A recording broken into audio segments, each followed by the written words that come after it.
할렐루야.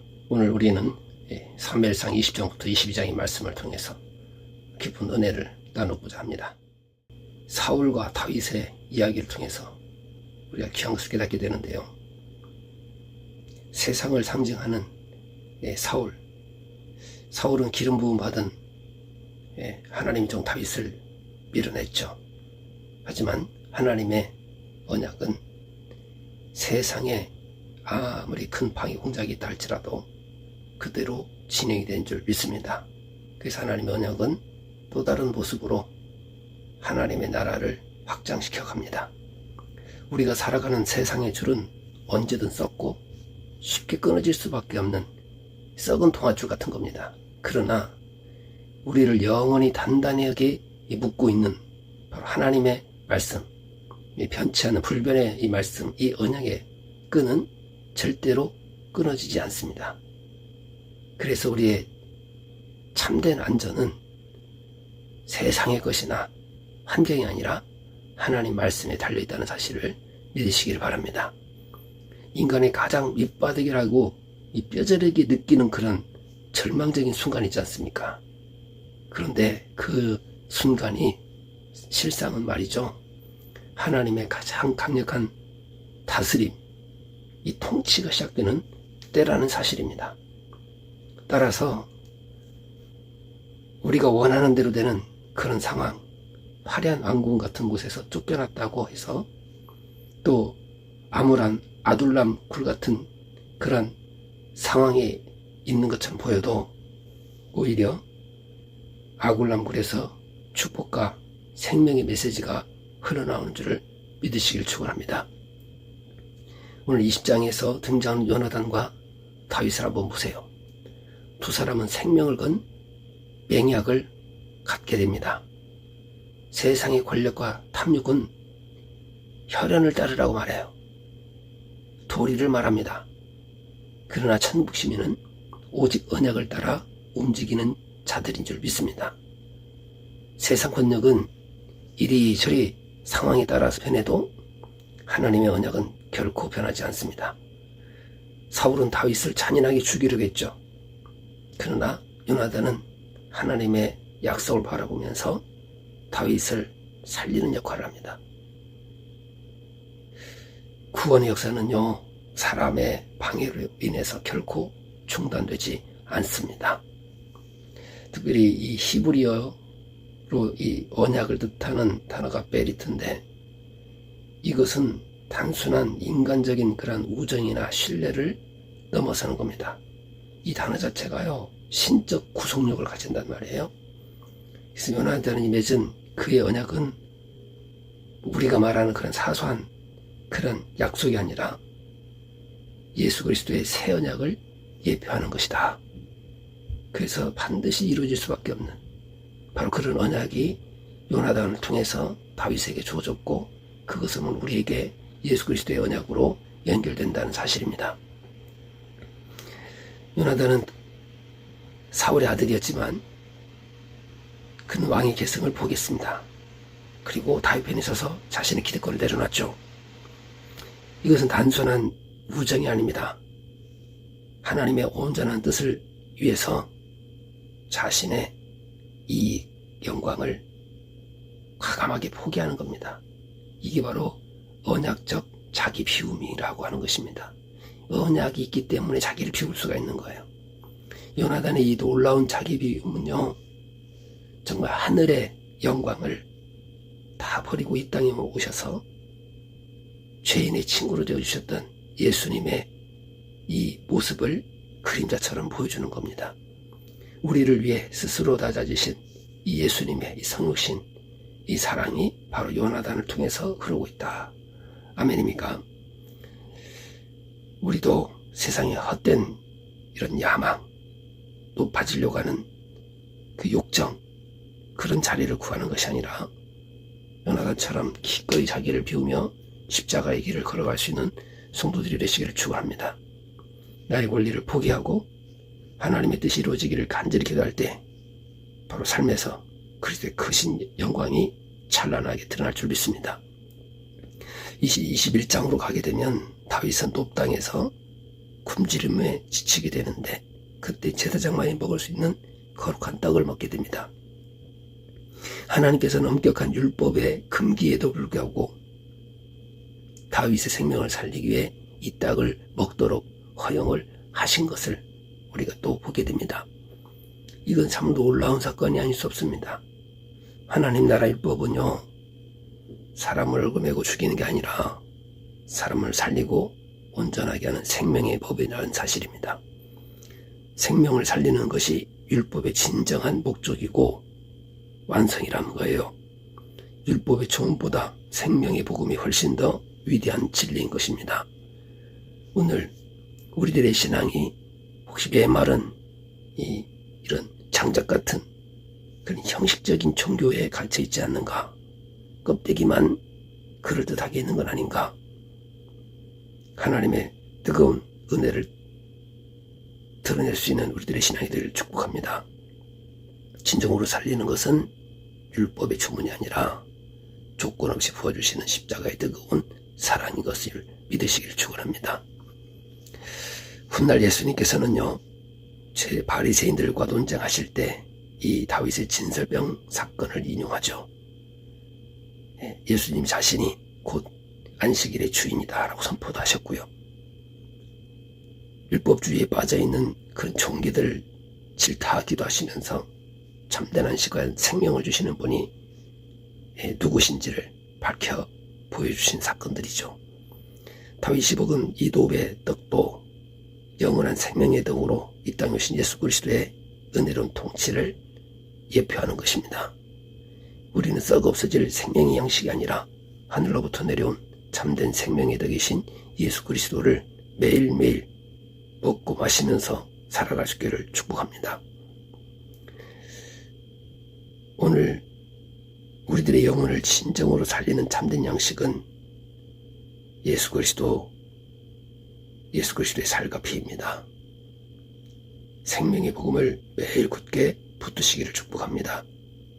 주님이 주시는 생명의 떡을 먹을 때 메마른 세상에서도 우리가 승리할 줄 믿습니다.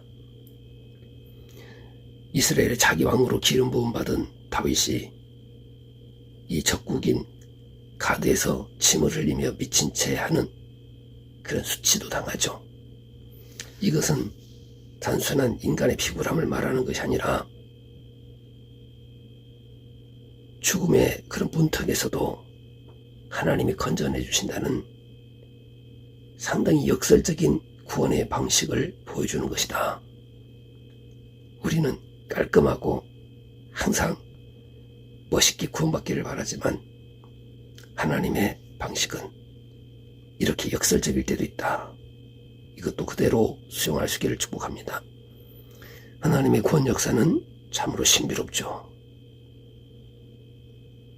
왕의 이런 처절한 낮아짐이 둘이 영광을 위한 거룩한 통로가 되기도 하니까 말이죠. 오늘 다윗의 수치스러운 모습을 통해서 예수 그리스도의 십자가 고난받는 그 낮은 곳으로 내려오셔서 모욕당하시는 십자가를 또 깨닫게 됩니다. 주님은 우리의 끔찍한 죄악과 수치를 대신 짊어지기 위해서 십자가에서 버림받고 낮아지셨죠. 예수님의 이 비하하심, 그 수치가 오늘 우리에게 영원한 생명을 선물하시는 귀한 통로가 된 줄 믿습니다. 22장에서 다윗은 화려한 왕궁에서 쫓겨나 아두람 굴로 도망을 치게 되는데 그곳에 세상에서 환난당한 자, 빚진 자, 마음이 원통한 자들이 모여들었습니다. 그리고 다윗을 그들의 머리로 삼았죠. 세상에서 이렇게 버림받은 자들의 모임이 하나님 나라 역사의 시작이 될 것을 누가 알았겠어요? 그러나 하나님은 좀 전에 얘기했던 것처럼 역설적으로 역사하시는 하나님이심을 잘 깨달으시길 바랍니다.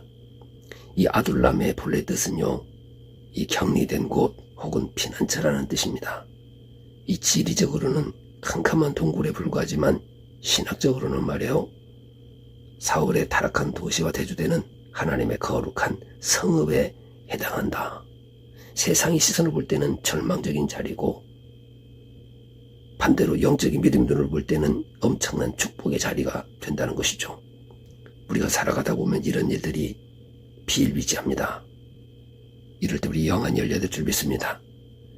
인생의 가장 밑바닥이라고 여기지는 그곳, 바로 그곳이 역설적으로 하나님의 통치가 강력하게 시작하는 때이다. 그런 장소다라고 하는 사실을 기억할 수 있기를 축복합니다. 절망적인 그런 동굴에서 찬란한 미래가 시작된다는 거 누가 알았겠어요? 이제 사울왕이 통치하는 화려하고 넉넉한 그런 왕궁에서 신실하게 충성하는 자는 없습니다.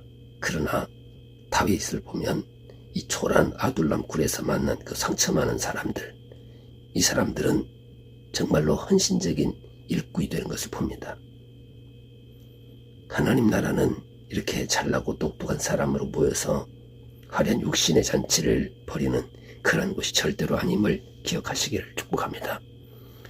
세상에서 버림받고 찢긴 자들이 예수 그리스도를 만날 때 그 자리가 교회의 원형인 에클레시아가 된다. 예, 오늘 본문에서 모여들다라는 이 말씀은 수동적인 모임이 아니라 하나님께서 강권적으로 역사하셔서 소집된 십자가의 군대를 말씀을 하고 있는 거예요. 그래서 오늘 우리의 모임은 바로 이런 모임인 줄 믿으시기를 축원합니다.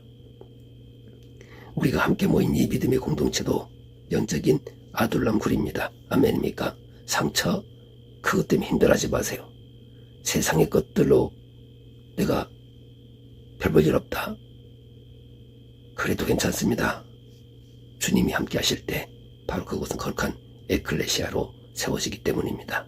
예수님을 참된 왕으로 모시고 더욱더 뜨겁게 사랑하며 서로 품어줄 수 있는 이런 공동체가 되기를 축복합니다. 사울왕이 끔찍한 이런 거의 미친 것과 같은 이런 광기에 동조한 에돔 사람 이 도액은 무자비하게 여호와의 제사장 85명을 학살하게 되죠.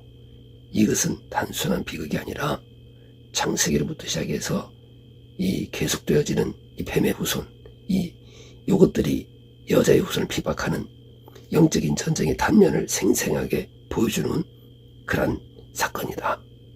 그러나 그런 어처구니 없는 사건 속에서도 하나님의 사람은 피하게 되고 구원의 손길을 체험하게 된다.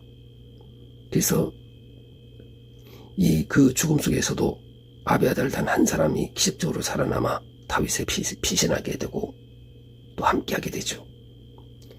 악의 세력이 아무리 거세게 몰아쳐도 하나님의 역사는 계속됩니다. 아멘입니까?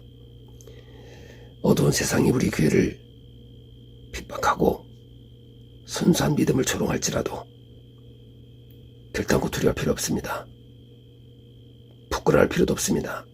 살아계신 하나님은 지금도 신실한 자, 그들을 통해서 구원의 역사를 성취하시기 때문입니다. 환난 속에서 끝까지 십자가 믿음을 굳게 지키는 남은 자로 설 수 있기를 축복합니다. 이제 마무리를 하죠. 인생을 살면서 굳게 의지했던 사람의 썩어질 줄이 끊어질 때 낙심하지 마세요. 사울의 왕궁 문이 굳게 닫히면 살아계신 하나님은 은혜 언약 화살을 정확히 쏘아서 우리가 가장 안전하고 피난할 수 있는 아둘람으로 인도하여 주실 줄 믿으시기 바랍니다. 지금 겪고 있는 고난, 눈물 그런 것 때문에 주저앉거나 슬퍼하거나 부끄러워하지 마세요. 캄캄한 아둘람 굴은 당신이 정말 우리가 하나님 나라의 위대한 십자가 군사로서 빚어지는 용광로가 되기 때문입니다. 고난은 우리를 정결하게 하는 하나님의 특별한 축복이에요. 아멘입니까? 오늘 선포된 이 말씀을 통해서 이 척박한 우리들의 삶, 이 마른 광야 같은 이런 삶을 새롭게 바꾸시는 하나님의 강력한 손길을 깊이 경험하는 이런 은혜가 있기를 예수 그리스도의 이름으로 축복합니다.